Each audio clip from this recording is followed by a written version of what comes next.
وَعَمِلُوا الصَّالِحَاتِ، اور نیک عمل کرنے والے ہیں، نیک عمل کرنے والے ہیں۔ اے اللہ نیک عمل کس کو کہتے ہیں؟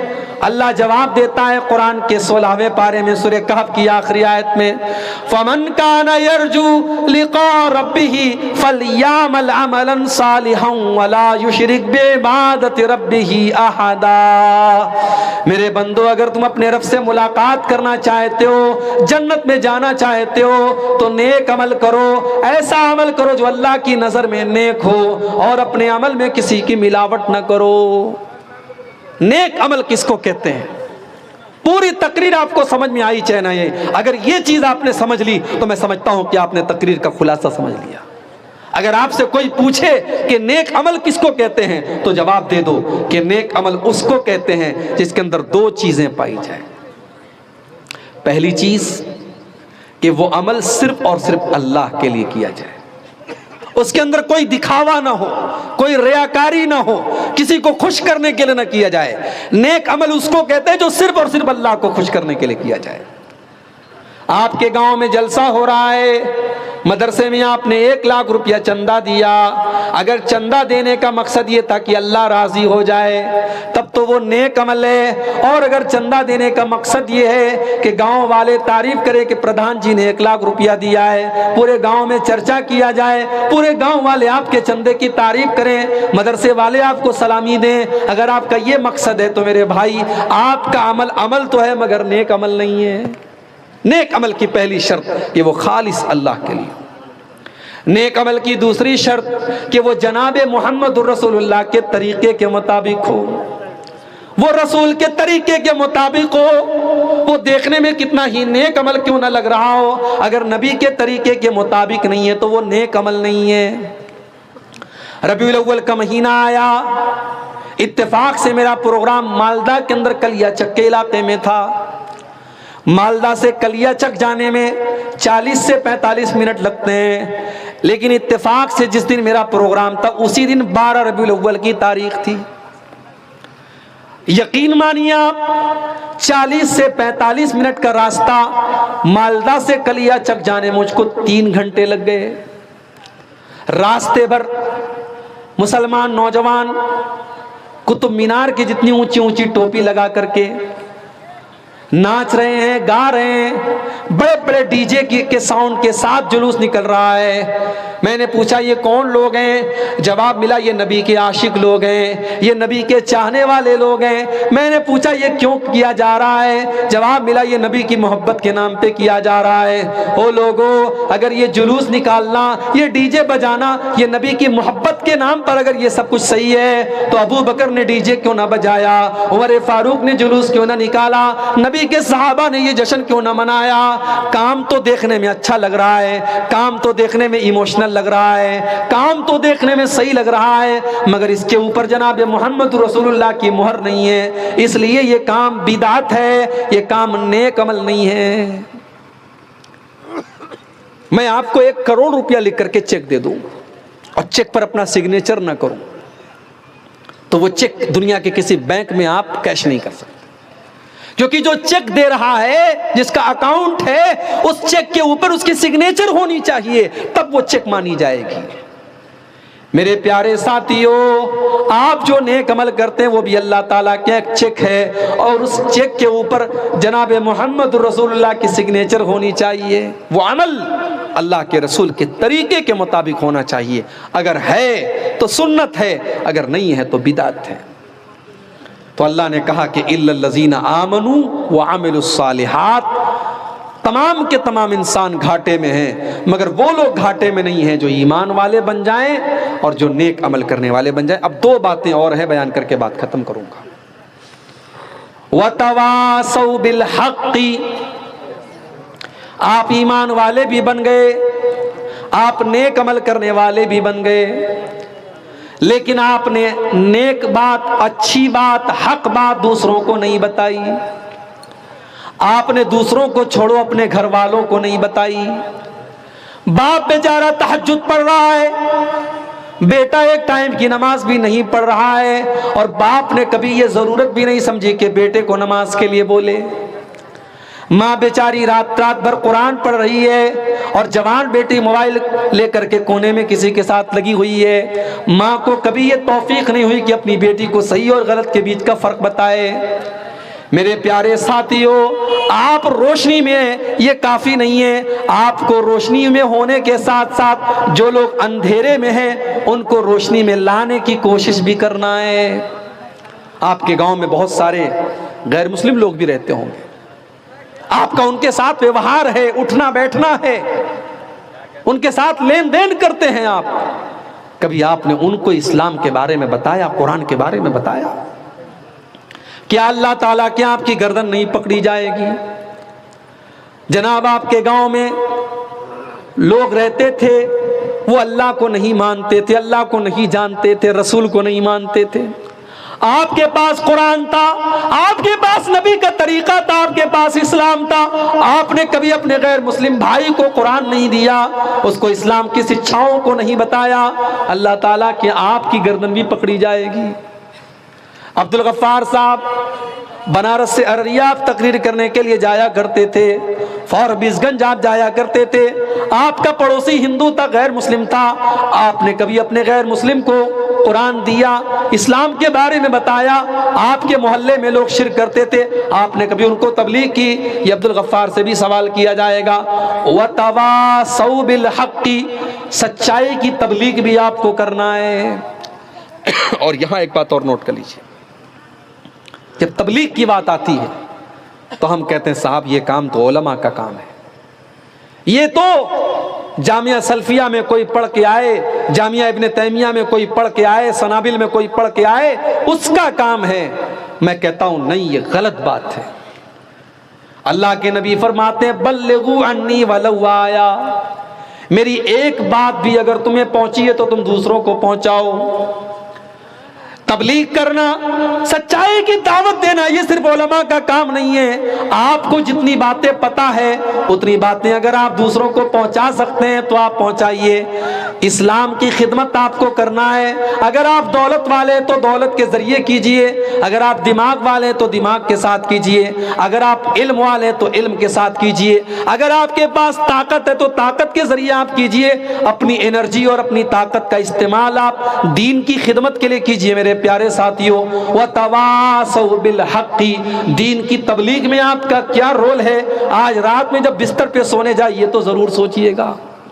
وَتَوَاصَوْا بِالْحَقِّ، ایمان والے بن جاؤ، نیک عمل کرنے والے بن جاؤ، اور سچائی کی تبلیغ کرنے والے اور حق کی تبلیغ کرنے والے بن جاؤ.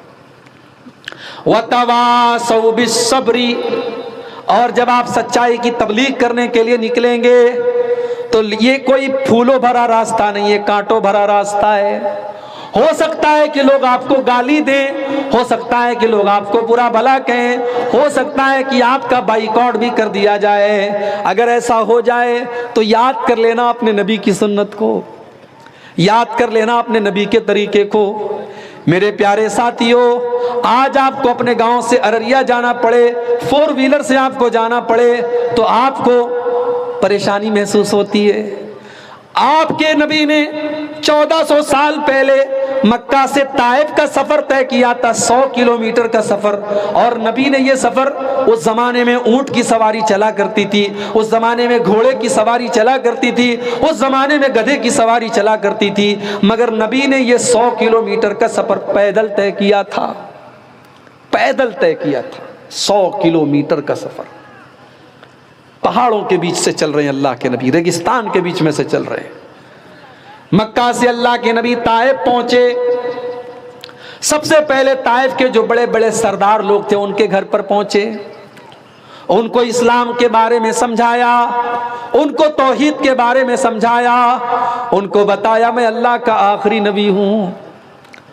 ان کمینوں نے، ان بدبختوں نے، ان بد نصیبوں نے اللہ کے نبی کا کلمہ پڑھنا تو بہت دور کی بات ہے، انہوں نے نبی کا مذاق اڑایا. انہوں نے کہا کہ اے محمد، اللہ کو کوئی اور نہیں ملا تھا، تم ہی ملے تھے نبی بنانے کے لیے. کسی نے کہا اگر تم اللہ کے سچے نبی ہو تو جاؤ تم میرے لیے بد دعا کر کے دکھاؤ، اور اگر تم جھوٹے نبی ہو تو میں تمہاری بات نہیں مانتا. انہوں نے نبی کا مذاق اڑایا. اللہ کے نبی نے بڑے صبر سے کام لیا کہ کوئی بات نہیں، تم میرا کلمہ نہیں پڑھتے کوئی بات نہیں، لیکن دیکھو میں طائف کے اندر گھوم گھوم کر کے تبلیغ کروں گا، لوگوں کو اسلام کے بارے میں بتاؤں گا، تو کم سے کم تم یہ بات کسی اور کو مت بتانا، تم سے میری بات ہوئی ہے تم اس بات کو سیکرٹ رکھنا۔ مگر ان کمبختوں نے اس کو بھی سیکرٹ نہیں رکھا، اور پورے طائف میں اللہ کے نبی کے اوپر ایک آدمی بھی کلمہ پڑھنے والا نہیں۔ 100 کلومیٹر کا سفر طے کر کے، پیدل طے کر کے اللہ کے نبی آئے ہیں اور لوگوں سے مل رہے ہیں، ملاقات کر رہے ہیں، توحید کے بارے میں سمجھا رہے ہیں، قیامت کے بارے میں بتا رہے ہیں، مگر ایک آدمی میرے نبی پر ایمان لانے والا نہیں ہے میرے بھائی۔ مایوس ہو کر کے اللہ کے نبی طائف سے نکلنے لگے۔ جب طائف سے نکلنے لگے تو ان کمینوں نے، ان بدماشوں نے اللہ کے نبی کے اوپر پتھر برسانا شروع کر دیا۔ اللہ کے نبی طائف کی گلیوں میں چل رہے ہیں اور دونوں طرف سے آپ کے اوپر پتھر برسائے جا رہے ہیں۔ حضرت بلال رضی اللہ تعالیٰ عنہ اللہ کے نبی کو بچانے کی کوشش کرتے ہیں، مگر وہ کہاں سے بچاتے، پتھر تو ہر طرف سے آ رہے ہیں۔ اتنے پتھر مارے گئے میرے نبی کو، آپ کے بدن سے خون بہہ بہہ کر کے آپ کے جوتوں میں جم گیا۔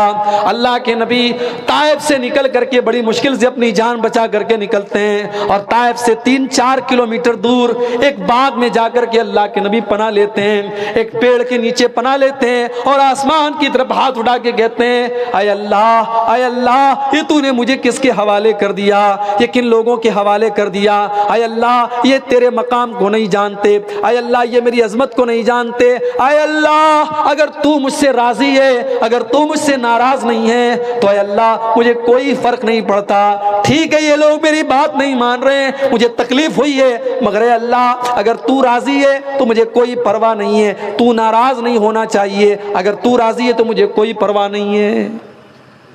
یہ صبر کیا ہے اللہ کے نبی نے۔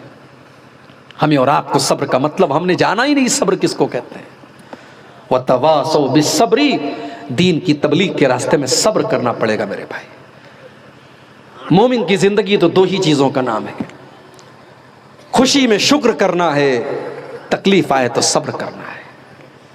اور صبر کا مطلب یہی نہیں ہوتا ہے کہ بچہ مر گیا تو صبر کر لیا آپ نے، بیٹا مر گیا صبر کر لیا، باپ کا انتقال ہو گیا تو صبر کر لیا۔ صبر کا مطلب یہ بھی ہوتا ہے آپ کے ساتھ اٹھنے بیٹھنے والے تمام لڑکوں کی غلط تعلقات ہیں لڑکیوں کے ساتھ، بڑے فخر سے وہ آپ سے آ کر کے کہتا ہے کہ میرے اتنی لڑکیوں کے ساتھ میرے تعلقات ہیں، لیکن آپ نے اپنے دامن کو بچا کر کے رکھا ہے، آپ نے یہ طے کر کے رکھا ہے کہ میں اپنے قدم کو غلط راستے پہ نہیں لے کے جاؤں گا، ٹھیک ہے میں جوان ہو گیا ہوں، میں نکاح کر کے شادی کر کے حلال طریقے سے اپنی خواہش کو پوری کروں گا۔ یہ بھی صبر ہے میرے پیارے بھائیوں۔ سارے گاؤں کی لڑکیاں بے پردہ گھوم رہی ہیں، ایک لڑکی جب گھر سے نکلتی ہے تو برقعے میں نکلتی ہے، نقاب میں نکلتی ہے، اس کے گھر والے اس کو تانا مارتے ہیں، یہ تو بڑی دیندار بنتی ہے، یہ تو بڑی پردے والی بنتی ہے، جب سارے لوگ پردہ نہیں کرتے تو یہ پردہ کرتی ہے۔ وہ کہتی ہے سارے لوگ کیا کرتے ہیں اس سے فرق نہیں پڑتا، میرے رب کا کیا حکم ہے اس سے فرق پڑتا ہے۔ وہ لڑکی بے پردہ لوگوں کے ماحول میں پردے میں نکلتی ہے، یہ بھی صبر ہے میرے پیارے ساتھیوں۔ انگلینڈ کی ٹیم ورلڈ کپ جیتتی ہے، سارے کھلاڑی شراب کی بوتل لٹا رہے ہیں، شراب کے نشے میں دھت ہیں، لیکن معین علی اور محمد راشد نام کے 2 مسلمان کھلاڑی شراب سے دور ہو جاتے ہیں، اپنے تمام کھلاڑیوں سے دور ہو جاتے ہیں، کیونکہ وہ ان کو پتا ہے کہ میرے مذہب میں شراب حرام ہے۔ یہ بھی صبر کی ایک قسم ہے میرے بھائی۔ ساؤتھ افریقہ کا کھلاڑی ہاشم املہ، اس کے دیش میں شراب، اس کے دیش کی جو ڈریس ہے، اس کے ٹیم کی جو جرسی ہے، اس کے ٹیم کی جو جیکٹ ہے، اس کے اوپر شراب کا ایڈورٹیزمنٹ ہے۔ ہاشم املہ کہتا ہے میں جرمانہ دے دوں گا، میں پینالٹی دے دوں گا، مگر میں شراب کا ایڈورٹیزمنٹ نہیں کروں گا۔ وہ شراب کا ایڈورٹیزمنٹ کرنے کے لیے تیار نہیں ہوتا۔ یہ بھی صبر ہے۔ اس کی بیوی ساؤتھ افریقہ جیسے ملک میں جہاں پورے کپڑے پہننے والی لڑکیاں آپ کو بہت کم ملیں گی، اس ملک میں بھی اس کی بیوی ہاشم املہ کی بیوی جب اپنے شوہر کے ساتھ کرکٹ میچ دیکھنے آتی ہے تو سر سے پیر تک مکمل نقاب میں آتی ہے۔ یہ بھی صبر ہے میرے پیارے ساتھیوں۔ برائی کا تقاضا موجود ہو، برائی کرنے والے موجود ہوں، مگر آپ اپنے آپ کو برائی سے بچا کر کے رکھیں، یہ صبر کی بڑی اعلیٰ قسم ہے. اور ایسے ہی صبر کرنے والوں کے بارے میں اللہ نے فرمایا کہ انما یوفی الصابرون اجرہم بغیر حساب. صبر کرنے والوں کو بے حساب اللہ تعالیٰ اجر اور ثواب دے گا. ہم نے صبر کا مطلب ہی نہیں سمجھا.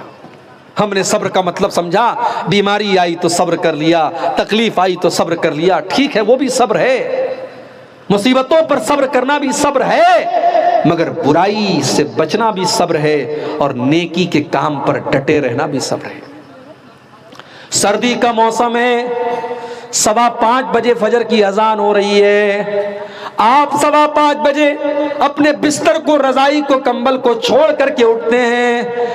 الصلاۃ خیر من النوم, مؤذن کی آواز آتی ہے کہ نماز نیند سے بہتر ہے. آپ نے کمبل پھینکا, رضائی پھینکی, ٹھنڈے ٹھنڈے پانی سے, اگر گرم پانی آپ کو نہیں مل پایا تو ٹھنڈے پانی سے آپ نے وضو کیا. وضو کر کے آپ مسجد میں آئے, آپ نے فجر کی نماز پڑھی.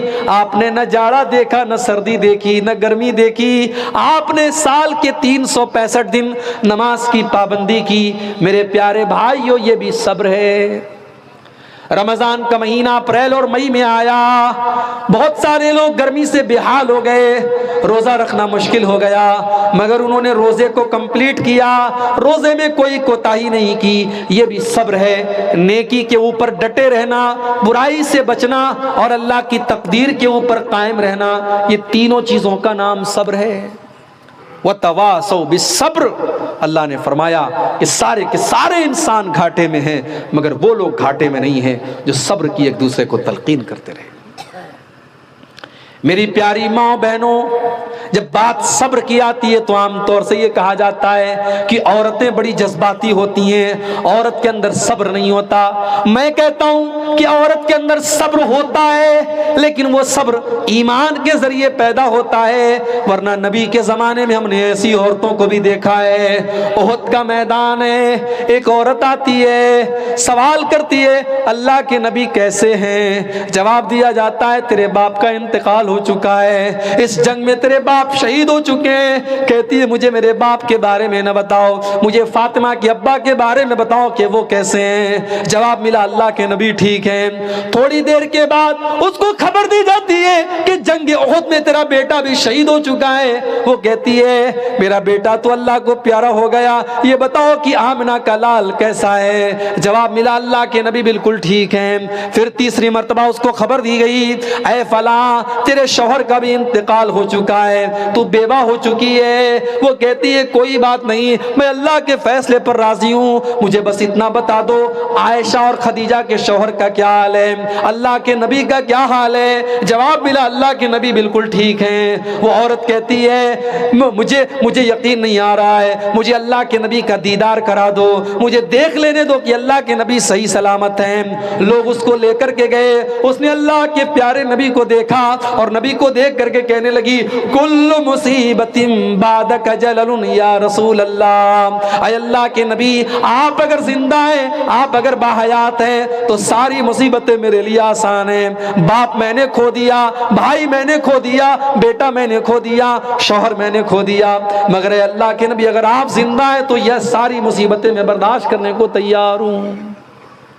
صبر اس کو کہتے ہیں میرے بھائی.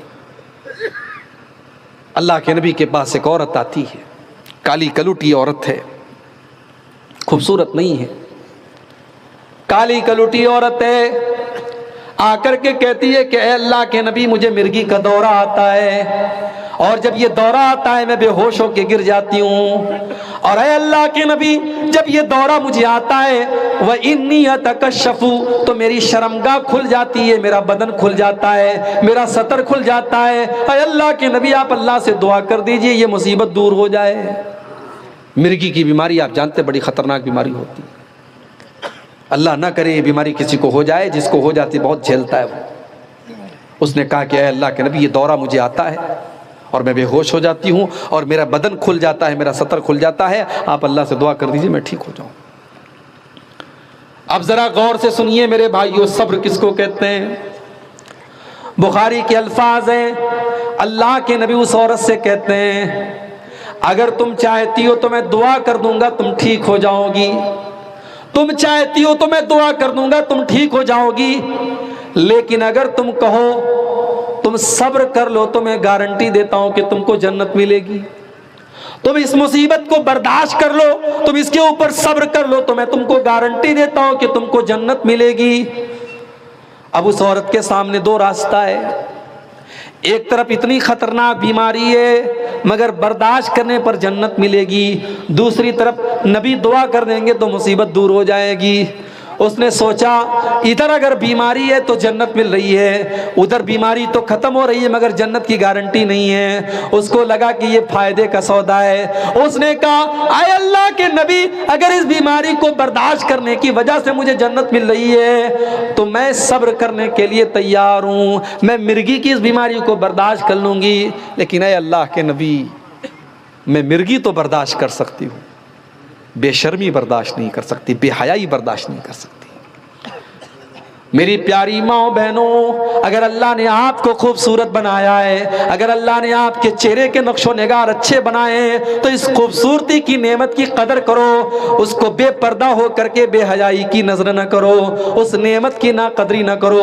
وہ عورت کالی کلوٹی عورت ہے لیکن اس کو شرم و حیا کا کتنا پاس ہے، وہ کہتی ہے کہ اے اللہ کے نبی آپ یہ تو دعا کم سے کم اللہ سے کر دیجئے کہ جب مجھے مرگی کا یہ دورہ آئے تو میرا سطر نہ کھلے، میرا بدن نہ کھلے، میرے بدن پر کسی غیر کی نظر نہ پڑے۔ اللہ کے نبی نے دعا کر دی، وہ عورت چلی گئی۔ صحابہ کہتے ہیں کسی کو جنتی عورت دیکھنا ہو تو اس عورت کو دیکھ لو۔ یہ ہوتا ہے صبر۔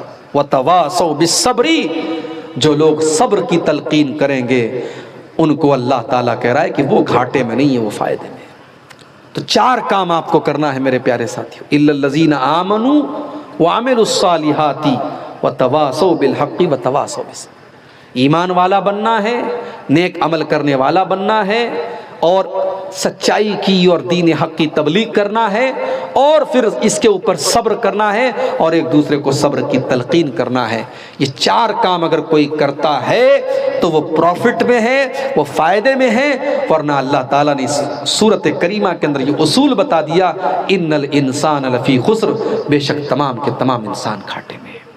تو میں سمجھتا ہوں کہ اس سورت کریمہ کا ایک مفہوم جو ہو سکتا ہے، اس کی جو تفسیر ہو سکتی ہے وہ میں آپ کو سمجھانے کی میں نے کوشش کی ہے۔ آئیے، یہ بڑا سہانا وقت ہے، رات کا آخر